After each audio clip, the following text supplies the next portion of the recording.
बिस्मिल्लाहिर्रहमानिर्रहीम अस्सलाम वालेकुम। ज़ सैदुर्रहमान द स्वाद ना ख़ास कर द प्रोग्राम सरा सासो पर खिदमत के हाजिर मकरमन कतन को कऊ कतलेशी नो नन सबा ख़ास कर ब्या ज़मुन खोग वतन पाकिस्तान के ख़ासा तोगा बांधे ज़वान कुल गवाड़ी ची बाहर मुल्कुन के तालीम तरला सकी ज़का ची हर सड़े ख्वाहिश लरी ची हागा सुमर मुल्कुन ची दी पनाड़ाई के चलता खद तालीम खसौलियाती आगा गवाड़ी चलता तालीम तरला सकी खुद बद मरगा ज़्यादातर दलता च सुमर कंसल्टेंसी आगे के द स्टूडेंटानो द नापोहई पे वजह बांधे आगा न पैसे खो आगा सरे कीगी खो आगा शान कार ब्या दागो न कीगी ज़्यादातर दास शिकायत हम मुंग तमिलाव शिवी दी छे दागो द नापोहई पे वजह बांधे या दहागा मुख्तलिफ कम कंसल्टेंसी ची दागो आल द प्रॉपर रजिस्ट्रेशन नहीं अनरजिस्टरी और दागे पे वजह बांधे स्टूडेंटान लूट क्लेशी हो दागो कार आगा शान वन कड़शी नो दगा खास कर दगा कन्फ्यूजन खत्मोलू द पारा और सही मालूमात तासु दरकोलू द पारा मुंग नन द खपल प्रोग्राम बरख जोड़ कड़ी दा चे खास कर जमुंग सर कम दल तब मेल मदे मुंग राबरले द स्वाद तसीमी सरी ताल्लुक ते आला तालीम याफ्ता दे और खास कर कैनेडियन नेशनल दे अदनान गफूर साहब सोक चे बॉर्डर लाइन सोल्यूशन पनुम बांधे सर्टिफाइड इमिग्रेशन कंसल्टेंसी दा वो खैबर पुख्तनख्वा के दा वाहिद कंसल्टेंसी दा चे दा द कनाडा हुकूमत सर बाकायदा रजिस्टर दा नुनन मुंग राबल ले द border line solution certified immigration consultancy कम चे चीफ एग्जीक्यूटिव दे अदनान गफूर साहब तास्तो जी प्रोग्राम की हर कले वल ډیره مهرباني سعید زه د خبر نیوز ډیر مشکور یم چې دا موقع راکړه ځکه د خلکو په ذهن کې بے تحاشا سوالات دي بالکل تاسو په دې فورم په ذریعہ باندې به ان شاء الله موږ د خلکو چې کم جنرال سوالات دي چې د هر سړي په ذهن کې دي د مور پلار په ذهن کې دي د سټوډنټ په ذهن کې دي چې هلته ژوند څنګه دی د تلو لارې څنګه دي بالکل د خلکو سره څه دوکې کیږي بالکل چې د هغې نه خلکو ته آګاهي وشي او څومره په اسانه چې د سړي کار وشي هغه ته پکې مشکلات کم راشي نو ان شاء الله نن پروګرام کې به کوشش کوو چې د بالکل خلکو ستانه به زموږ سره ټیب لګ دی خو کوشش وکړو چې خلکو ته ډیر معلومات ترلاسه شي او که څوک زموږ سره خپل سوالونه د عدنان صاحب نه کول غواړي د کینیډا په حواله سره الته تعلیم ترلاسه کول حواله سره خاص کر سټوډنټ د لپاره دا پروګرام دی نو هغه زموږ سره زموږ د تاسو په سکرین باندې نمبر ښکاري زموږ په هغې باندې زموږ سره رابطه کولی شئ 0316 180 56 95 دا نمبر دی په دې باندې تاسو د عدنان صاحب نه خپل برای راست پوښتنې چې دی نو هغه کولی شئ د دو باقاعده دلته کنسلټنسي چې دی نو هغه په مینګوره کې کم سلطان ټاور چې دی پای کې د دو باقاعده کنسلټنسي ده هلته او بیا خاص کر د دو کم ویب سایټ دی یا کم نور رابطي دی یا عدنان صاحب سره په خپله باندې شریک کړي زما لوړنۍ پوښتنه هم دغه ده چې عدنان صاحب چې رجسټر کنسلټنسي چې دی د هغې فایده څه ده او بیا په خاصه توګه باندې کلاینټ ته ولې ضرورت راځي چې هغه په خاصه توګه باندې د رجسټر کم کنسلټنسي چې د هغې سره رابطه وکړي او د کلاینټ بیا څه فایده چې رجسټر کنسلټنسي باندې کار وکړي صحیح داسې ده چې په کینیډا کې چې ته هر کار کې خاص کر د لیګل پروفیشن سره د هغې څه قواعد دي چې ته به د هغې پابندي کې چېرې ته وایې زه د امیګریشن او سټیزنشپ یا سټوډنټ سروسز ورکومه نو د کینیډا حکومت خپله یو پالیسي ده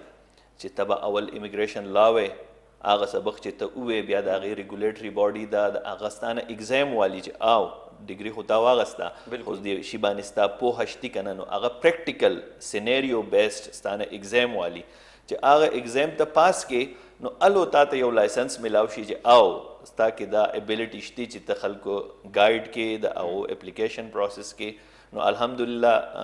موږ هغه د 13 کالو نه دا سروسز ورکو چونکې زه په خپله هم یو امیګرنټ وم او ما ته پته ده چې زه تلمه زما په ذهن کې څومره سوالات خو بدقسمتۍ سره زموږ به علاقه په دې سیمه باندې داسې څوک نه و چې ما ته صحیح انفارمیشن راکړی وی که تاسو ویب سایټ ته لاړ شئ په هغې باندې هم ډېر کنفیوژن دی یو شی تاسو وګورئ تاسو به یو مطلب الی زه به بل مطلب خو په کینیډین لا کې په قانون کې زما څه حق دی اصل خبره دا ده چې تا ته د هغې پته وي چېره زه خپل کیس لګم د امیګریشن آفیسر زما کیس ریجیکټ کوي آیا دا ټیک دی که نه څنګه چې دلته سړی خپل کیس لړاوي ځانه وکیل بالکل ونیسي نه د وکیل ضرورت نشته ته پخپله کولی شي د وکیل کار صحیح چې ستا فایل پرفیکټ کی چې په قانون کې ستا څه رایټس دي هغه چې کوم ډیسیژن میکر دی هغه ته ډېر په صحیح طریقه سره په سیسټمیټک طریقې سره ولګي ستا رایټس ورته واضحه کي نو په هغې باندې ډیسیژن کول ډیر زیات اساني. دا صرف اپلیکیشن فیلینګ نه ده چې د ستانه څخه تپوس کې په دې تپوسونو باندې ته د اپلیکیشن فارم فل کې د دې شاته قانون دی بالکل چې هغه ته څه انسر ورکې او بیا په تا باندې کم قانون لاګو کیږي نو هغه اهم شی دی. هغې سره بدقسمتۍ سره چې په مارکیټ کې کم کسان ناست دي هغو ته د هغې علم نشتی. بالکل ټیک ده چې کنیډین حکومت تعالی یو لایسنس درکوي. ضروری خبره دا چې ته د کنیډین یې که ته نه یا تعالی لایسنس نه درکوي چونکې دا کیس ریجیکټ شو ستا سره د اپیل رایټس نشتی. دا کس خو دلته ناست دی د پخپله هلته کې د پخپله رسک نشته ستا دپاره به دی هلته څه وجنګېږي چې ستا رایټس به تاله درکړي. نو دا لازمي خبره ده. او بل قانون هم دا دی چې تا یو ان اتورایزډ کس نشي ریپرزینټ کولی. دو کیسه چې ډیجیټل امپرسونیفیکیشن کوي فرض کا سعید زما کلاینټ دی نو زه دی نه وایم چې زه دی ریپرزینټ کوم زه د سعید آی ډي ځانه روغ کوم وایم چې زه په خپله سعید یم. نو په دې طریقه سره د خلکو سره دوکې کیږي او د لیګلی اتورایز نه دی چې دا وکړي. بل زمونږ سره چې کم کلاینټس دی پروټیکټ دي بایلا د کنیډین قانون زه باونډ یم زما $1 ملیون انشورنس دی که فرض که زما په وجه زما یو کلاینټ ته نقصان ورسېدو زما انشورنس کمپنی چې دا به کمپنسیټ کوي. دا وړې خبرې نه دي د سړي د ژوند سره د پوره لایف سره دا لوبې دي. ناشنا عمل ته بول او هغه ناشنا عمل ته بول. بیا نن به زموږ سره یو کالر دی زما په خیال لري کو ته نجی څوک د کم ځینه زه سره به ډسکس وکړم. جی سر پښتنه په کول غواړي عدنان صاحب نه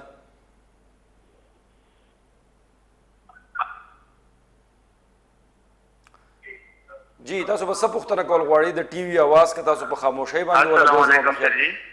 وعلیکم السلام پروګرام کې هرکلی درته وایو جی څه پوښتنه به کوئ عدنان صاحب؟ ډېره مننه تاسو ښه جوړې ټیک ده شکر دی د الله کرم دی. عدنان صاحب موږ نن رابللی دی څه تپوس کول غواړئ څه کنفیوژن دی څه سوال دی ستاسو ذهن کې؟ سر جی ما عدنان صاحب نه دا تپوس کول غواړم. ما 2018 نومبر کې ما یو کې ته اپلای کړی و که نه او په هغه کې زه بیا مطلب ریفیوزل راغلی و ما ته نو ما مطلب هر څه ریکوایر چې کوم ریکوایرمنټ و هغه هر څه کمپلیټ و خو تقریبا څه 1 اور انټرویو و په هغې کې مطلب یو 4 پوینټونه هغه باندې زه ریفیوز شوم که نه. ټیک ده جی. نو ما اگین بیا پلانینګ دی که نه چې زه یو کې ته اپلای وکړم خو مطلب هغې لپاره آیټس ریکوایر دی 6.5 بینډ. ټیک ده. نو ما د پروګرام تاسو ولا کتم ما چې زه تاسو نه ځان سره پوه کوم چې کنیډا د لپاره څنګه مطلب ما د لپاره څه ریکوایرمنټ دي او څومره سټیټمنټ لګي که نه. کنیډا ته تاسو څه ویل غواړئ چې په سټوډنټ ویزه باندې تلل غواړئ که په ویزټ باندې؟ نه مطلب سټوډنټ هغه لپاره که نه تاسو لکه مطلب ما ته یو هغه راکړي چې مطلب سټوډنټ لاړ شم او که په مطلب د ویزټ لپاره څه مطلب. ټیک ده ټیک ده. تاسو ته عدنان صاحب ستاسو کوېسچن انسر کوم. عدنان صاحب تاسو ته جواب درکوي جی تاسو کښېنئ دی وایي چې یاره جی زه انګلینډ چونکې څنګه کینیډا ته چې ځم پروګرام شروع کېدو نه مخکې موږ ډسکس کړو چې یاره موږ به سیګمنټ وایز لاړ شو سټډي بیا ویزټر بیا امیګریشن. نو د ده کوېسچن به ټول په دې کې امید دی انشاءالله چې ټول انسر شي سپیسیفک د ده چونکې موږ ته ډیټیل پته نشته چې یاره د څه کړي دي د څه سبق ویلی دی چې یاره دله موږ څه سجیشن ورکړو نو هغه به پاسبل نه وي خو جنرل به موږ وایو چې ریکوایرمنټ څه دي د سټوډنټ ویزې بالکل ستا فاینانسز موږ سره په دې سوالونو کې دي عدنان بھائی زه په ډیټیل سره که هغه تاسو بالکل سټیپ وایز تاسو نو سټیپ وایز به لاړ شو ځکه چې یو ترتیب وي نو خلک به په هغې باندې ډېر ښه پوه شي زه یم. تاسو جی خیر دی تاسو کښېنئ پروګرام ګورئ انشاءالله تاسو ته به د دو ستاسو سوال جواب چې دی نو هغه به تاسو ته بالکل میلاویږي. عدنان بھائی که موږ وګورو نو په نړۍ کې امیګریشن ډېر شی ملکونه دي یو ایس دی اسټرالیا ده جرمني ده فرانس ته بیا خلک کینیډا ته تګ ولې غواړي د دغې څه وجوهات څه دي او خاص کر د دغې لږ وضاحت هم وکړئ چې دغې طرف ته د خلکو رجحان ولې زیات. سعید کینیډا په دنیا کې دویم د رقبې د لحاظ سره غټ ملک دی ټیک ده او د پاپولیشن د لحاظ سره کم پاپولیشن ډینسټي چې وایي چې یاره په پر سکویر کیلومیټر کې څومره خلک اوسیږي نو هغه په دنیا کې د ټولو نه لوویسټ دی. هر کال کینیډا ته 3.5 لکه کسان راځي د هغو له پرمننټ ریزیډنسي میلاویږي هغو ته ضرورت دی د هغو خپل پاپولیشن چې دی هغه او د پوره دنیا نه د هغو خپل پاپولیشن ایجنګ پاپولیشن دی هغه بډاګان کیږي د هغو د کار کولو د هغو د اکانومي رن کولو هغو ته ضرورت دی ټیک ده. او بیا کینیډا داسې دی چې وایي چې دا د ایمیګرنټس ملک دی. ته چې نور ملکونو ته لاړ شې تا ته یو سیکنډ کلاس سټیزن فیل راځي. په کینیډا واحد داسې ځای دی چې چونکې زه پکې په خپله هم یم، که هغه کینیډین دی او که هغه د پاکستان نه تللی، که د انډیا نه تللی، که د چاینا نه تللی دی،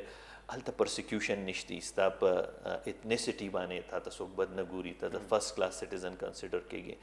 په دنیا کې لیویبلټي یو سټډي کېږي چې یاره په دنیا کې ښځې ګونه د اوسېدو کم یو دي. انټرنیشنل ارګنایزیشنز دی هغه دا سرویز کوي، نو کینیډا په هغې کې په ټاپ باندې دی. د وړو پکې فری ایجوکیشن دی، هیلث فیسیلیټیز فری دي. ټیک ده جی. که فرض کا تا لو انکم کې نو ستا ماشومانو ته هره میاشت پر ماشوم تاسو ته $500 ملاویږي چې یاره ستاسو د ماشومانو تربیت کې چېرته څه کمی رانشي. داسې بې تحاشه شیزونه دي چې یاره هغې کې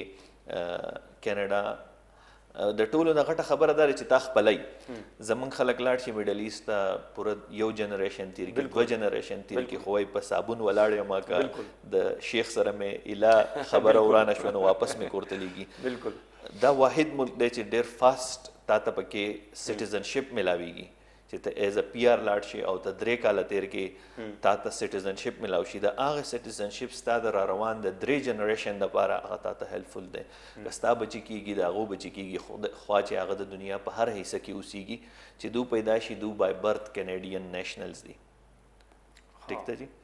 که فرض که ته وایې ما سټیزنشپ واغستو نو په تا دا بندیز هم نشته چې ته واپس خپل ملک ته نشې تللی. ته واپس راشه که ستا واړه ځي، سبق لځي، علاج لځي، د هغو ماشومان ځي، نو را روان 3 جنریشنز ستا پې سیکیور کېږي. نو د دې نه علاوه نور هم ډېر ښه د دنیا اتم ویلدیسټ کنټري ده. د دنیا واحد ملک دی چې هلته فارسټ کنزرو دی، نیچر وایز که څوک نیچر لوینګ خلک وي نو په کینیډا کې چې څومره لیکس دي په پوره دنیا کې دومره لیکس نشتی. جی ټیک ده. ستاسو خبره بالکل ټیک ده چې دغه کوالټیز دي نو په دغې وجه باندې خلک زیات تر چې دی هغه بیسټ کوالټي اف لایف چې د دنیا د ټاپ دی نو هغه چې لایف سټایل هلته ښه دی، اپرچونیټیز ډېر زیات دي، په دغه وجه باندې خلک هلته ځي. یو پوښتنه زما دا ده چې که موږ وګورو مختلف امیګریشن پروګرام دی، پای کې یو ایکسپریس انټري ده یا فیډرل سکلډ ورکر پروګرام دی. په دې باندې لږ رڼا واچو چې دا څه شی دی چې خلکو ته په دغې باندې هم دغه حوالې سره هم لږ پوهه راشي. کینیډا ته د تلو سعید 70 ډیفرنٹ امیګریشن پروګرامز دي. د کینیډا لس پروینسز دي، د هر یو پروینس خپل انډیویجول پروګرام هم شتي چې یاره هغې پروینس ته د کم خلکو ضرورت دي، د سکلډ خلکو چې یاره موږ وایو یاره په دې پروینس کې د پلمبرز ضرورت دی، یا د بینکرز ضرورت دی، یا د انجینیرز ضرورت دی، یا د ډاکټر ضرورت دی. هلته هغه پروینس ګوري چې یاره زما ته د کمو خلکو ضرورت دی، په هغې بیس باندې د هغې امیګریشن پروګرامس کېږي. ځینې چې دي فیډرل کم پروګرامس چې دي FSW ورته وایي، فیډرل سکلډ ورکر پروګرام، دا په پوره دنیا کې یو قسمه تاسو ووایي چې میرټ کېږي چې یاره ټاپ کم خلک دی هغو غواړي چې یاره هغه راشي، نو هغې رینکینګ کېږي د هغو په ایج باندې چې څومره دی ینګو د پوینټس ډېري، چې څومره ایج یې سیوا کېږي پوینټس یې کمیږي. داسې ایجوکیشن دی چې څومره هایلی ایجوکیټډ و د هغې پوینټس دي، د ایکسپیرینس څومره دی، پریکټیکل د په فیلډ کې کار څومره کړی دی. د چونکې په کینیډا کې 2 قومي ژبې دي، فرینچ او انګلیش، چې په هغې باندې ستا څومره عبور دی نو د هغې ټیسټ کېږي چې کوم د آیلټس ټیسټ وایي یا ټیف ورته وایي چې کوم د فرینچ دپاره دی، په هغې کې ستا څه سکور دی. نو دا ټول پوینټس چې را یو ځای شي نو د دې یو پول روغ شي د دې کینډیډیټس چې څوک غواړي چې یاره هغې ته اپلای وکړي. د دې 2 سټیپ یو پروسس دی. اول ایلیجیبلټي ده چې یاره آیا ته ایلیجیبل یې که نه، نو چې ته ایلیجیبل یې بیا د چې څومره کسانو اپلای وکړي په هغې یو میرټ رغېږي، او چې د چا هایسټ سکور وي هره میاشت ډرا کېږي، 1 یا 2 یوزولي 2 ډرا کېږي، هغو یو سکور سیټ کړي. دا 1200 پوینټس دي په CRS کې یا ایکسپریس انټري کې. په هغې کې چې د چا د وست چې لیټسټ کم شوي دی نو 464 چې د چا پوینټس وي یا د هغې نه سیوا و، نو هغې کسانو ته انویټیشن راشي چې تاسو PR ته اپلای وکړئ. نو دا د پوره دنیا نه خلک اپلای کوي. ټیک ده او هغه سلیکټ کیږي د دې کې صرف دوه شیزونه هغه ګوري چې دا پوینټس خو ستا ټیک ده پوره شو آیا ستا نور څه اډمیزیبیلیټي ایشو شته که نه میډیکل او پولیس چې هر چېرته کریمینل بیکګراؤنډ خو ستا نشته نو که هغې په هغې ستا ریجکشن کیدی شي که هغه ستا میډیکل داسې ایشو خو نشته تا ته داسې څه مرض خو نشته چې هغه نورو خلکو ته لګي خلکو ته خورېږي بالکل ټیک ده نو ډیر خلک دای چې دا ټول پروسس وکړي او په اخره کې چې دل راشي نو هلته کې ونخلي بالکل نو تاسو اول سوال وکړو چې ولې د سړی یو لیګل پروفیشنل هایر کی نو دا ټول شیزونه دي چې ته به دې ته ټول ایز ا هولیسټک اپروچ بیسته چې یاره زه یو کلاینټ علمه دی زه هغه ځای ته کم د ده چې منزل دی دی هغې ته زه رسولی شم که نه بالکل او هغې دپاره چې دی نو بیا ستاسو څنګه چې ستاسو کنسلټنسي ده یا سروسز دي رجسټر چې هغه هلته وي څنګه چې تاسو په وړاندې خبره وکړه چې ځکه چې دا یو کس هلته بول دا یو ډېر ریسکي کار دی د هغه ریسپانسبیلیټي فیملی دلته وي هغه چې دی نو خلک بیا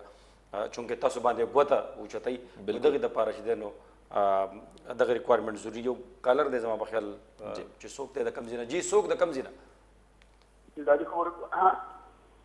جی فیض علي صاحب پروګرام کې هرکلی ته وایو عدنان صاحب نه څه پوښتنه کول غواړئ سوال یې ډېر خوشحاله زه لري خبره کوم سینیئر بینکر یم او ستا تر زما ډېر ما ستا کلاینټ شته ډېر ښه تعلق دی زما ستا ستا سره عدنان خواته ناست دی زه دلته هرکلی یم جی جی او ډېره مننه چې زموږ په سوال کې داسې یو ښه ټرین جوړ شو یو ښه خلک راغلل یو پوهه خلک راغلل او دا به دا ووایم چې په هر لحاظ یو پرفیکټ کمپني راغله جی بالکل په دې د خوشحالۍ او ډېره د فخر خبره ده او زه ګزارش کوم چې کله دا وضاحت وکړي چې نه کم نه کم خرچ پرې څو راځي او په دې کې ټایمینګ څنګه لګي ټیک ده جی ټیک شو جی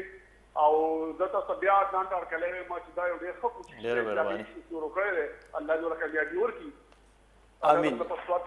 یو نړۍ مننه جی او ستاسو د کال کولو یو نړۍ مننه جی او بس انشاءالله پروګرام اخر پورې وګورئ نو ستاسو ذهن کې چې څومره سوالات دي زما په خیال د هغې ټول ما دلته خپل کوشش کړی دی هغه پوښتنې مونږ چې دی نو راغونډې کړي دي او عدنان صاحب نه به کوو عدنان صاحب دا هم دغه پوښتنه وکړه چې کم نه کم ټایم څومره کېږي او څومره کم خرچ وي چونکې دا د دې سره ریلیټډ کوېسچن دی نو دا به دې سره د وخت کې آنسر کو ټایم چې دی د کینیډا دا کم چې ایکسپریس انټري دا فایل مینجمنټ سیسټم دی دا ډېر فاسټ سیسټم دی مخکې به خلکو اپلای وکړه 3-4 کاله به لګېدل او خلکو به دا چې دی نو 3 کاله یو کال یو ډېر ګران پروسس نو اوس د کینیډا پالیسي دا ده چې په شپږ میاشتو کې به دا کیس کېږي دا سړی چې اپلای وکړي دی په شپږ میاشتو کې دننه دی هلته تللی خو شپږ میاشتې الو چې دی د خپل ډاکومنټیشن دلته پوره کړي د آیلټس کړی د خپل د ایجوکیشن چې دی د هغه ځای نه موږ د دې ویریفیکیشن کوو چې آیا دا سړی دا ډاکومنټس چې جمع کوي چې دا جنون دي که نه دي بالکل ټیک ده نو چې هغه ټول شیزونه کمپلیټي نو د دې شپږ میاشتې کې دننه دا پروسس کېږي شپږ میاشتې کې دننه دا پی آر دی موږ د سټډي خبره نه کوو هغه ډېر فاسټ دی دا د پی آر خبره دی چې ته لاړ شي سره د پوره فیملی تا ته پرمننټ ریزیډنسي میلاویدی شي ستا سره صرف د ووټ حق نه چې ووټ نشي اچولی او الیکشن نشي لړاولی نور چې د یو کینیډین څه رایټ دي هغه ستا سره هغه رایټس دي او د بل پوښتنه دا هم عدنان بھائی چې کم سے کم خرچ داسې ده چې دا تقریبا $1125 دي چې د دې اپلیکیشن فی دی دا بالکل په آخر سټیج کې ورکولي ټیک ده که ته الیجیبل شوې ته په هغې کې سلیکټ شوې ستا میډیکل وشو دا په هغه سټیج کې دي بیا زمونږ فیس دی چې زمونږ کنسلټنسي څومره ده نو هغه چې د فیملی ممبرز څومره دي په هغې ډیپینډ کوي ځکه د هر یو کس لکه ټولو له پروسس کول دي نو هغه انډیویجول بیس ته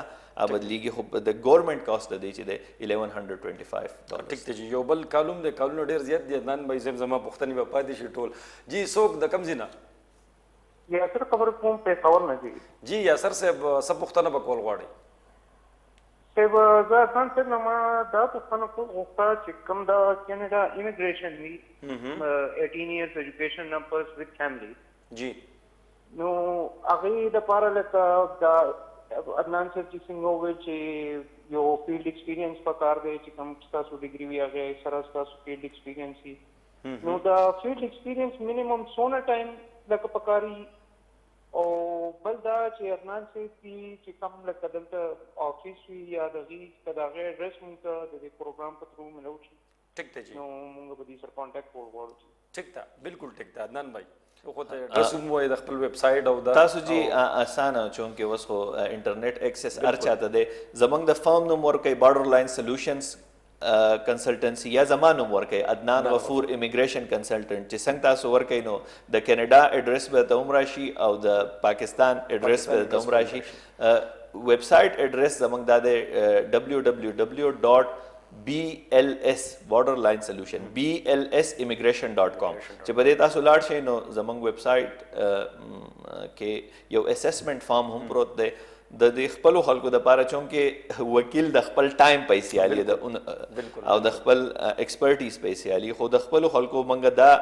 یو فری سرویس ورکړی چې دا اسسمنټ منګ فری کو چیرې ته الیجیبل یې کنه چیرې سٹارټ ټایم نه ځای کیږي سٹار ریسورسز نه ځای کیږي نو موږ ته وایو چې او په تیار کې نه ساتي او په تیار کې نه ساتو کته الیجیبل نو مخکې موږ پروسس شروع کو کنه نو په دې ډېر خلک زمانه خفوم شي خپلوان کم چې نږدې ورګري دي چیرې تا څنګه الته او موږ نشي بوله دا ګلی خلک ډېر زیات دي نو چونکه زما کار خوده خو د کلاینټ هم س کرایټیریا د چې هغه به هغه ریکوایرمنټ چې هغه پوره کړي لازم نو دا خو د اډرس خبره وا د پیډ ایکسپیرینس څومره پکار دی مینیمم چې یو کال ایکسپیرینس دی نو ته الیجیبل شي بیا چې څومره ستا نمبر اف ایئرز ایکسپیرینس سیوا کیږي دومره ستا پوینټس ډیریږي خو مینیمم یو کال ایکسپیرینس. عدنان بھائی سټوډنټ طرف ته براو شو چونکه سټوډنټان ډیر زیات خواهش کوي چې مونږ لاړ شو نو د سټډي ویزې د پاره ساسو طریقې کار ساده وای تاسو د اډمیشن اغستلو کې هم د سټوډنټانو مرسته کولای شي کنه. بالکل دا دو سټیج پروسس دی یو دا چې را هغه د کینیډا کم ایجوکیشنل انسټیټیوټ د کالج د یونیورسيټي دا هغه ته ایکسپټ کی ټیک ده چې هغه ته ایکسپټ کی تعالی آفر لیټر در کی چې را او دا سړی موږ ته فیس جمع کو د پروګرام چې کم الیجیبিলিټي کرایټیریا د هغه د میټ کوي او د سټډي لا الیجیبل دی د هغه نه پس بیا د امیګریشن پروسس شروع شي نو د سټډي د یونیورسيټي ریکوایرمنٹ دا دی چې تا د آیلټس کړی کته بیچلر لزینو چې ستاسو 6 بینډ دي کته ماسترز لزینو ستاسو 6.5 بینډ دي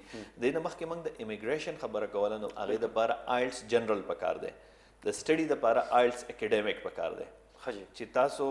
هغه سکور راشي پلس تاسو دلته څه شي کړي که تاسو د اف اس سی نه پس ځئ نو تاسو بالته بیچلر کوئ که تاسو بیچلر کړئ نو ماسترز ځئ نو د هر یو یونیورسيټي ریکوایرمنٹ هم دي چې ستاسو په هغه ډیګری کې پریویس چې کم تا کړي د 70 نه والا 75% چې تاسو هغه کې مارک سي پای کې مارک سي نو چې دا تاسو وکړئ نو تاسو ته هغه آفر لیټر درکې د ډیرو خلکو دغه دای چې فیس څومره دی یا په دې څومره خرچ راځي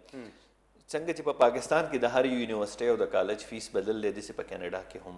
بدل خو موږ به یو جنرال آیډیا خپل کم کتونکو لور کو چې یاره اون ایوریج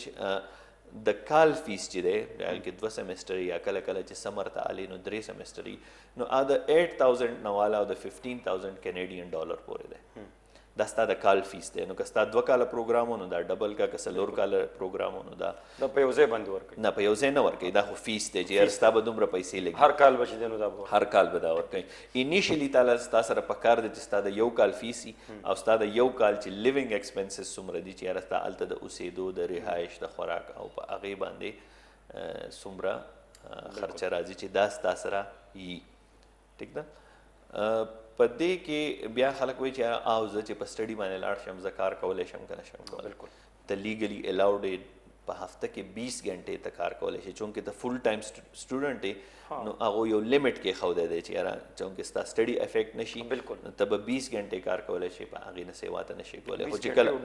په هفته کې په یو هفته کې 20 غنټې په هفته کې 20 غنټې څنګه هلته کې تا ته پیمنټ د غنټو د حسابه ملاویږي چې یاره تاسو غنټې کار وکړو بیا چې کله سیمسټر بریک نو پتا اس بیا پابندي نشته بیا کولی شي انلیمیټډ نمبر اف اورز ته بیا کار کولی شي دا داسې معلومات دي عدنان مجد موږ د پخپل هم نوازه چې خلک اکثر دا وایي چې سټوډنټ لاړ شي نو دی به بیا هلته کار نشي کولی دی به سټډي کوي نو دا داسې معلومات دي چې کله ستاسو په شان صحیح ادارې او هغه خلکو ته صحیح ګایډ لاین ورکوي زما په خیال نو دغې سره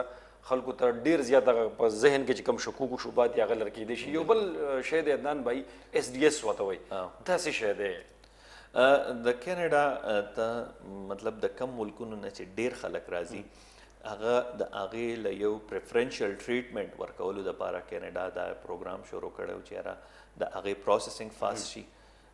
دا یو سټوډنټ ډایرکټ سټریم STS ورته وایي. دا په ارجنټینیا، چاینا او انډیا کې و، خو بیا چې کله زموږ د پاکستاني کمیونټي راغونډه شوه او د ټروډو سره او د هغه ځای امیګریشن منسټر سره وکړو چې یاره چونکې پاکستانیان هم دلته ډېر راځي او ډېر زیات خواهشمند دي، نو دوی هم په دې پروګرام کې شامل شي. نو پاکستان پکې هم الحمدلله د هغه ځای د خلکو د کوششونو په وجه هغه په دې کې نه ده. په پوره دنیا کې صرف 6 ملکونو چې د هغې څوک سټیزني هغې کې پاکستان هم دی. نو د هغې ریکوایرمنټ دا دی چې ستا د IELTS 6 بینډ دي، تا د خپل د یو کال فیس به ته جمع کې، او دا کوم چې موږ لیوینګ ایکسپنسز وي نو هلته د کینیډین بینکس کې ستا یو اکاونټ کولاو شي، هغې ته GIC اکاونټ وایي، ګارنټیډ انکم سرټیفیکیټ، د یو کال ته ایکسپنسز جمع کې. نو چې ته فایل جمع کې ستا د کیس په 2 هفتو کې دننه د هغې ډیسیژن راځي او پرایورټي راځي، او په دې کې سکسس ریټ د ویزې ډېر زیات امپروف شوی دی. نو دا یو ښه پروګرام دی چې یاره پاکستان دپاره چې کوم سټوډنټس دي. کینیډا کې تعلیم ترلاسه کولو فایده څه ده؟ خاص کر تاسو خو مخکې خپل اډرس هم وویل، خو چونکې پروګرام کې بار بار واو چې خلک ګوري چې هغو ته هم پته ولګي، او که خلک یو سټوډنټ ستاسو سره ډایرکټ رابطه کول غواړي نو ستاسو ویب سایټ په ترو باندې به راځي. څه ویب سایټ دی هغه هم لږ وضاحت وکړئ. صحیح چې خلک ځي غواړي چې یاره زما یا زما د فیملی د یو ښه فیوچر دپاره او بیا چې یاره زما سبق ووایي نو په هغې ملک کې ماته د پاتې کېدو څه لارې دي.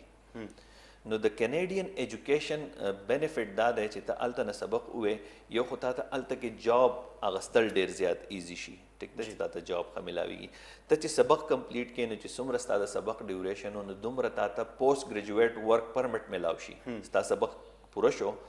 نو تا ته پوسټ ګریجویټ ورک پرمټ میلاو شي، ته په هغې کار کولی شي.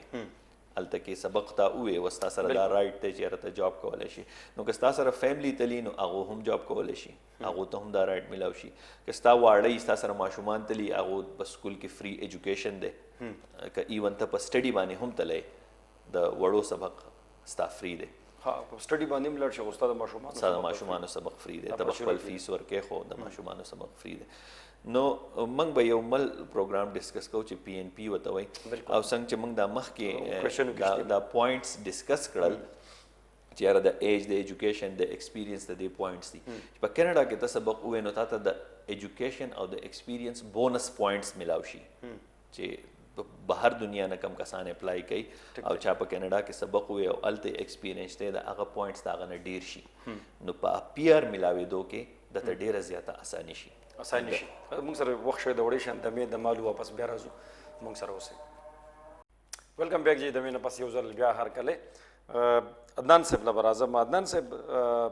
ویزټ ویزې څه طریقې کار دی که څوک تلل غواړي کینیډا ته په ویزټ باندې، د هغې دپاره اسان طریقه څه ده؟ سعید، ویزټ ویزې مین دغه دا دی چې ستا پرپز څه دی د ویزټ، که په هغې باندې دا ډسکریشنري پاور دی د امیګریشن آفیسر، که هغه تا مطمئن کو چې یاره او زما دا ویزټ جنون دی او زه به خپل ملک ته واپس راځم. نو زموږ د ملک بدقسمتي دا ده چې خلک لاړ شي او بیا هلته پاتې شي، نه راځي. نو یو ریکارډ رغېږي که نه چې د کم کم ملکونو خلک راځي او خلکو ته بیا لارې بندې شي. نو چې ته وایې زما اپلیکیشن سکسسفل شي نو موږ ورته وایو پل بیک فیکټرز،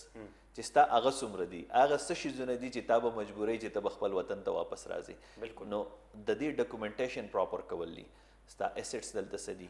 چې هغه ستا په فایل باندې، ستا دلته بینک بیلنس څومره دی، ستا دلته جاب څومره دی، ستا دلته بزنس څومره دی، ستا دلته فیملی ټایز څومره دي، ستا دلته سوشل اکټیویټیز څومره دي.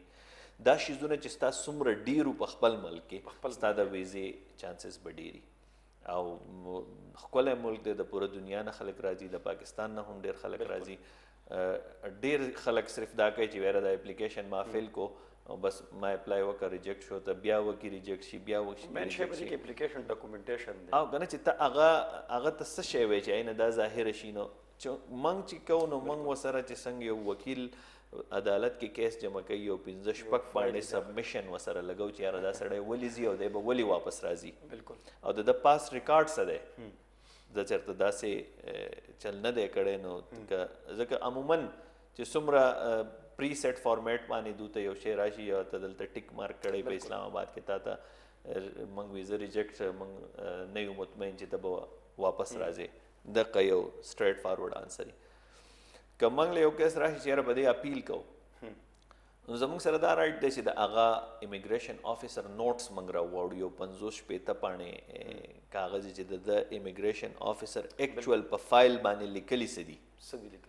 او دغه ریجیکشن کړی نو د یو سیکنډ آفیسر بل اوپینین پی چې د ډیسیژن سره اګری کوي که نه نو که موږ اپلای کوو نو اول هغه شی راوړو بیا وګورو چې یاره د هغه کم کنسرنز دي چې په دویم اپلیکیشن کې موږ هغه آنسر کوو ٹھیک ته جی نن صاحب کاروباري حضرات هم ډېر زیات شوق کوي چونکې بزنس کمیونټي د خلکو کاروبار نه هغه هم غواړي چې یاره موږ کینیډا ته لاړ شو جی نو د خلکو دپاره څه اپرچونټي شته دلته بالکل شته صحیح څنګه چې د سکلډ ورکر پروګرام دی موږ چې اول ډسکس کو فیډرل سکلډ ورکر دسې بزنس امیګریشن هم شته د هر پروینس خپل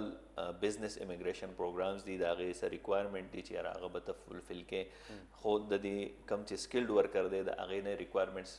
د ایجوکیشن په حواله سره د آیلټ سکور په حواله سره ډیر زیات کم دي مطلب کې ایون ستا په آیلټس کې 4 بینډز ومینو ته ای د لپاره الیجیبل خو د انکم ریکوایرمنټس دي هغه به پوره کې ټیک ته چې مینیمم سه انویسټمنټ دی د هر پروینس مختلف دي نو لویسټ کم دی نو $1,00,000 دی چې په بي سي کې د برټش کولمبیا کې چې راستا $1,00,000 انویسټ کولای شي چې ستا سره هغه پروف سي چې یاره دا پیسې ستا دلته بزنس دی د هغې نه دي ګټلې دي د پراپرټي د هغه خرڅ دی هغې نه به راځي نو ستا د پراپرټي ایویلویشن کېږي چې یاره ستا نیټ ورت څومره دی او بیا ته هلته کې پیسې څومره انویسټ کول غواړې بیا ستا ایجوکیشن څومره دی او ژبه دله درځي که نه چونکې ژبه د هغه ځای ده چې یاره تاله ژبه نه درځي نو ته به کاروبار څه وکړې او نو دا شیزونه دي چې د هغې کرایټیریا رغېږي او د هغې پروینس که ته الیجیبل نو د هر یو پروینس بیا خپل بزنسز هم سپیسیفای کړي دي ته به اول خپل بزنس پلان ورکوې چې او زما دا بزنس پلان دی زه دې له راځم د هغې ایویلویشن کېږي د هغې سلیکشن کرایټیریا د پوینټس بیس په هغې کې هم پوینټس بیس سیسټم دی چې یاره کم خلک راځي حق د چا دی موږ چاله ورکوي ځکه تلل ډېر خلک غواړي او سیټس پر ایئر کم دي نو چې هغه څوک چې په دغه ګروپ کې دغه شي ته اپلای کوي چې کې ټاپ سکورینګ کینډیډیټس نو په هغې کې سلیکټ کېږي نن به یو پکې یو بله خبره موږ ډېره زیاته اورو سیاسي پناه حالانکې سړي سیاسي پناه هلته واغسته بالکل سیاسي پناه چې شی دی چې کتونکي په دغې باندې هم لږ تاسو وضاحت وکړئ او د هغې د اخیستلو طریقې کار څه دی بالکل دا زمونږ نه هم ډېر خلک تپوس کوي نو د خلکو په ذهن کې دا ده چې یاره دلته چونکې طالبایزیشن هغه وختونو یاره زه به دا ډاکومنټس کینیډا په امبیسي کې جمع کوم ماته به دا رایټ میلاو شي دا بالکل کینیډا د یو ان ممبر دی او د هغې چې کوم ریفیوجي لا ده د هغې بالکل فالو کوي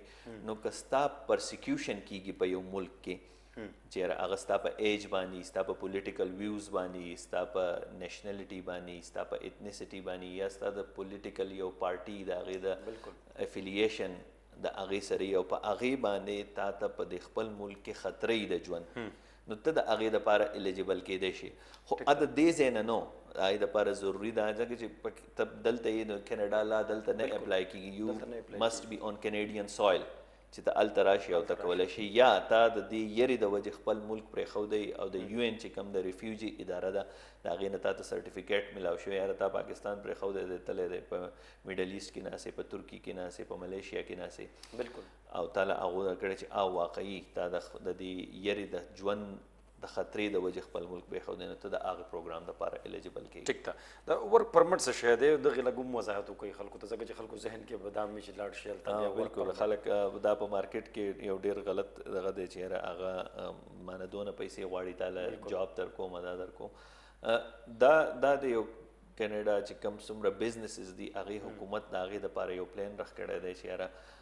کم خلک چې هلته هغه سکل نشتی نو هغه کاروباري خلک ته دا ورکوي چې یاره ستا د بزنس د چلیدو دپاره لکه موږ مثال والو یاره یو پاکستانی ریسټورنټ دی بالکل هلته خو انګریز له زموږ پخلی نه ورځي بالکل د دې لپاره لازمي ده زه به د دې ملک نه ځانه یو کس غواړم د انډیا نه به بیا یم د افغانستان نه به بیا یم نو د هغې څه ریکوایرمنټ دي ته به هغه پوره کې دا په اخبار کې به دا په دریو اخبارونو کې به دا جاب ایډورټایز کوي، بیا به خپل ریکروټمنټ افرټس کې، او بیا د هغه ځای د لیبر ډپارټمنټ نه به یو NOC آلی چې هغې ته LMIA وی لیبر مارکیټ امپیکټ اسسمنټ چې هغه ته والې په هغې باندې ته بیا ورک پرمټ ته اپلای کولی شي. داسې نه شي کولی چې یاره زما هلته فم دی تاله ما درکو چې یاره راځه زه تا خلک سره خبرې کوي که ور پرمټ او دا بالکل ستاسو پروګرام په وساطت سره به خلکو ته ډېر زیات معلومات ترلاسه شوي. دا BNB څه شی دی عدنان بھائی؟ څنګه چې موږ وایو د 70 ډیفرنٹ پروګرام دي، نو داسې د هر یو صوبې هلته صوبې هم ډېر خود مختاره دي، لکه یو څو شیزونه د مرکز سره دي، نور ټول اختیار د صوبو سره دی. د هرې صوبې خپل هم امیګریشن پروګرامز دي. نو که د هغې صوبې لکه یو څنګه موږ بزنس والو وایو بزنس امیګریشن د هغې پروګرام دي، بیا که د دغې صوبې نه تا سبق ویلی لکه فرض کړه ته BC ته تللی، البرټا ته تللی، د هغه ځای نه دې سبق ویلی، یا د هغه ځای کې یو بزنس دی، یو څوک تاله د هغه ځای جاب آفر درکوي، نو د هغې بیس باندې ته د هغې صوبې د پروونشل نومني پروګرام دپاره الیجیبل شي. ته په پاکستان کې ناستې ته نشي الیجیبل کېدی، خو که هغه تاله آفر درکو یا د هغې صوبې نه تا سبق ویلی، څنګه موږ په سټډي کې وایي چې یاره د سټډي سب بینیفټ دی، بالکل. نو که تا سره دا شی وي نو د هغې پروګرام دپاره ته الیجیبل شوې، ته اپلای کولی شي. نو دا یو ډېر ښه اپرچونیټي ده د سټوډنټس دپاره، او بیا چې سټډي څوک وکړي او د پوسټ ګریجویټ ورک پرمټ باندې د هغې صوبې کې هغه جاب کوي، نو ستا د سټیزنشپ میلاوېدو د PR میلاوېدو یو ډېر ښه روټ دی. سټیزنشپ خبر تاسو وکړه، زیاتره خلک بیا نیشنلټي هم شوق کوي چې لاړ شم او زما ملته نیشنلټي وشي. نو د سټیزنشپ اخیستلو دپاره څه کول پکار دي، طریقې کار څه دی؟ څنګه چې موږ ډسکس کړ چې یاره ته لاړ شې امیګریشن کې یا فیډرل سکلډ ورکر یا پروونشل نومني پروګرام باندې، یا تا سبق ووی او بیا سلیکټ شوې، چې تا ته کله PR میلاو شي او د هغې نه پس ته په کینیډا کې 3 کاله تیر کې، نو تا ته د هغې نه پس سټیزنشپ میلاو شي، تا ته پاسپورټ میلاو شي، یاره بیا په تا باندې هلته کې د اوسېدو څه بندیز نه وي چې کله ته PR یې نو په هر 15 کاله کې به 2 کاله ته په کینیډا کې خامخا اوسېږي، که نه اوسېږي نو ستا هغه PR بیا ختم شي. خو چې once you are a citizen دا for life نه for generation یې next generation ته هم هغه ټرانسفر کېږي، ته واپس رالی او په پاکستان کې د بچي وشي نو هغو ته بای برت میلاو شو. ایون که د هغو بیا ودونه وشي او د هغو بچي هم په پاکستان کې وشي نو هغه هم بای برت یو سلسله چې ده نو بیا روانه شي. بهر ملکونو کې تعلیم ترلاسه کول د هر چا خواهش وي چې یاره زه بهر ملک کې ښه تعلیم ترلاسه کړم. بیا که موږ وګورو نو خاص کر زموږ پاکستان کې بیا د انجینیرینګ او د MBBS د ډاکټرۍ سبق د ویلو ډېر زیات ټرینډ دی، خاص کر زموږ په سوات کې. بیا نو د کینیډا نه علاوه که څوک MBBS کول غواړي نو نور ملکونو سره ستاسو داسې افیلیشن شته، تاسو هلته کولی شئ ایډمیشن د هغو دپاره؟ زموږ د الحمدلله په کینیډا کې خو تقریبا په ټولو یونیورسټو سره زموږ افیلیشن شته. په US کې زموږ د یونیورسټو سره افیلیشن دی، په UK کې افیلیشن دی، او چونکې پاکستان کې یا په سوات کې د خلکو رجحان ډاکټرۍ طرف ته ډېر دی، هر سړی غواړي چې زما بچی د ډاکټر شي، او د ګورنمنټ چې کوم سیټس دي هغه ډېر لیمیټډ دي. بالکل. نو هر سړی غواړي چې یاره بهر لاړی، نو د هغې دپاره موږ سرچ خپل کوو چې یاره کم زیدګونه داسې کیدی شي. ځکه که کینیډا ته یو سړی ډاکټرۍ له راځي نو په هغه تش په MBBS کولو د هغه 12 کاله لګي او ډېر زیات ایکسپنسیو دی، داسې په امریکا کې هم دی. نو زموږ په رشیا کې، په یوکراین کې او په سنټرل ایشین ملکونو کې، په ازبکستان، کازاخستان، د هغو د یونیورسټو سره افیلیشن شوي دي، او د هغو ډېر یو خو د PMDC نه ریکګنایز دي، د WHO ورلډ هیلث ارګنایزیشن دی، د هغې نه ریکګنایز دي. که ته په دنیا کې هر ځای ته ځې نو ته هغې نه پریکټس کولی شي، او فیس یې ډېر افورډیبل دی. مطلب د لویسټ چې دی نو 3.5 لکه $3,500 US ډالرز، چې ایون دا په پاکستان کې د یو پرایویټ بالکل کالج نه هم کم دی. نو دا یو ډېر ښه اپرچونیټي ده که یاره که څوک خپل بچي هغې له لیکل غواړي د بهر نه. نو زموږ سره چې کوم دغه دي یو خو دا نه دی، ټول سرکاري ګورنمنټ اونډ انسټیټیوشنز دي، که نه که کالج دی که هغه یونیورسټي دی، نو دغه هم یو اپرچونیټي ورسره. چونکې ټایم هم ډېر زیات کم دی، ستاسو سوالات اوس هم زمانه ډېر زیات پاتې شو، چونکې موږ ستاسو دپاره لایف کالز هم ډېر کم واخیستل. موږ وایي چې ستاسو چونکې معلومات ستاسو سره کم وي چې خلکو ته ورسي. اخر کې به تاسو سب میسج ورکوئ چې یو کانټیکټ ډیټیل چې ستاسو صحیح په کم ستاسو سره خلک په اسانه باندې رابطه کولی شي، ځکه تاسو خو زیاتره دلته نه هلته، نو څه طریقې کار د هغو دپاره کانټیکټ ډیټیل هم لږ شیر کړئ او اخر کې سب میسج ورکول غواړم. میسج خدا دی چې یاره دا ستاسو د لایف یو ډیر اهم شی دی که نه. زه به ووایم چې یاره څنګه چې هیلث اهم دی چې یاره ته په لاره کې که فرض که یو سړی ناست وي ستا نه غاښ ټیک کوم 100 روپۍ د نوالي دوايي هم دله درکړي او غاښ دله هم ټیک کړي خو که ستا سره د خپل د هیلث فکر نو چېرته به هم ته دې سړي ته کښېننې نو داسې لیګل دا شی ستا پورې ټول عمر له انخلي. فرض که سعید ته امریکې ته یا کینیډا ته اپلای وکړه ستا ته ویزه ریجکټ شوه چې په دنیا کې ته سوچ ژوندی هر ځای ته اپلای کې ستا نه په فارم کې دا یو کوېسچن خامخا یي چې یاره تا چېرته ویزه ریجکټ شوی دی ته به وایي چې ولې د هغې چې ستا سره پراپر ریزن که نه ستا د پوره لایف دپاره لارې بندې شوې دا مس ریپرزنټیشن ونه کېدل ته کې ما ولیدل خلک چې تا ته وایي دا کاغذونه ځانه جوړ کا بالکل هغه ته جوړ کړې او هغه ستا فیک ډاکومنټسونه ستا باندې پرمننټلی بین ولګي بالکل او دا ملکونه کوم چې کامن ویلث ملکونه دي دا د یو بل سره دا انفارمیشن شیر کوي بالکل نو که تا یو ځای کې جمع کړي دي نو اټومیټیکلی به هغه ستا ډیټ اف برث او ستا د پاسپورټ ډیټیل ورکړي دا ټول ډیټیل به راواوړي نو خپل دا شی لږ ډېر سیریس وګڼئ چې کوم سړی په دې پوهه وي نو په هغه باندې کار وکړئ پیسې خو ستا نه دا بل سړی هم بالکل د کانټیکټ انفارمیشن به یو ځل بیا ووایم زموږ ویب سایټ چونکې ډیجیټل دور دی نو په ویب سایټ باندې ټول انفارمیشن شته په هغې باندې زموږ یو اسسمنټ فارم هم پروت دی چونکې د هر سړي سره خبرې کول یا د هر سړي کال اټینډ کول پاسبل نه وي چونکې دلته د ټایم هم ډفرنس دی نو دلته هم زموږ آفس دی که تاسو فزیکلی وزټ کوئ په سلطان ټاور کې بارډر لاین سلوشنز په نوم باندې نو هلته راتلی شئ یا په ویب سایټ باندې چې کوم اسسمنټ فارم دی په هغې باندې ایمیل ایډرس شته د وټس اپ نمبر پې هم شته بالکل نو اول سټپ دا دی چې یاره موږ اسسمنټ وکړو چې دا کم انفارمیشن زما پکار وي هغه ماته په یو پیره میلاو شي چې بار بار د هغې باندې ټایم نه ویسټ کېږي نو موږ ته هم اساني شي او د کلاینټ دپاره هم چې یاره ستا ټایم بچت شي ستا پیسې نه لګي چې یاره ستا اسسمنټ وشو که ته ایلیجبل یې تا ته موږ لار ووایه دې پروګرام دپاره ته ایلیجبل یې په دې دومره خرچه راځي که ته ویلنګ یې نو مخکې ستا اپلیکیشن پروسیډ شي که نه په هغه ځای باندې اپلیکیشن سټاپ شي او ټیک دی جی ډېره زیاته مننه جی ستاسو د ټایم راکولو یو جهان مننه جی دا زموږ سره د بارډر لاین سلوشن سرټیفاید امیګریشن کنسلټنسي چې دا د هغې چیف ایگزیکټیو عدنان غفور صاحب نن موږ له ټایم راکړو ډېره زیاته مننه که د دوی سره رابطه کول غواړي یو څوک کینیډا ته په سټوډنټ ویزه باندې یا په ویزټ باندې یا د کاروبار دپاره هلته تګ غواړي نو په ګوګل کې سمپل چې دی نو ولیکئ بارډر لاین سلوشن د دوی ویب سایټ او د دوی چې کوم دلته په سوات کې کوم دفتر دی سلطان ټاور کې او تاسو ته راشي د دوی ویب سایټ پته چې دی نو هغه BLS-immigration.com دی په هغې باندې هم تاسو ورتلی شئ زموږ د پروګرام وخت پای ته رسېدلی متراکجت د روی الله په امان